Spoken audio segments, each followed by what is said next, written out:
Hi, Dr. Mark Lennon here. I am Faculty Director of CFE's Center for Faculty Excellence at the California campus of Penn West University. Greetings, all of you. Gotta love my Peaky Blinder hat. All right, so tonight I'm just shooting quickly a video of how I use this new chat.openai.gp product. And when you first log into it, you will get this message.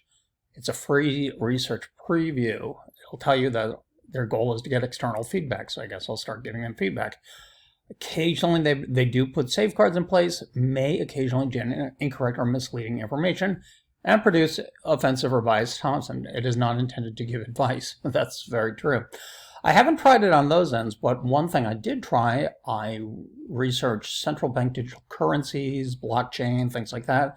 And although the information is up to 2021, depending upon how you phrase the query, it will give you false answers. For example, I said, what was the largest countries with central bank digital currencies? And I think they gave me like United States was up there. And I'm like, okay, no, we don't even have a digital currency yet in any event. However, I have found in other ways it is quite useful. So let me give you an example. Okay, so great.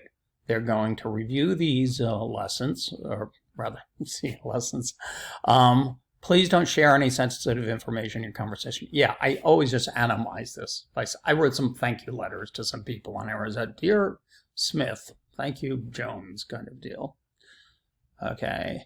Optimize for dialogue, so speak. And then share your feedback in the Discord server. Discord server is a separate little software thing that'll tell you. It's better than email, actually. So let's go in. You'll then see a screen like this. Explain quantum physics in simple terms. Got any creative ideas for a 10-year birthday? How do I make HTTP requests in JavaScript? I have a good friend of mine who's a stack programmer, amongst other things, and he tells me the code that is generated by ChatGPT is equivalent to about junior level coding. I personally have been teaching myself Python using this thing. The other neat thing that I've been doing is I study languages, so I can do something like generate a list of Mandarin, whoops, I'm a terrible typist, Chinese particles with characters, characters and romanization and English translation.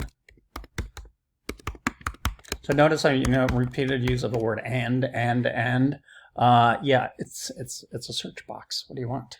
So let's see what it goes. And then now kind of like better search engines like Google that will know what you're trying to say. I accidentally typed English translation.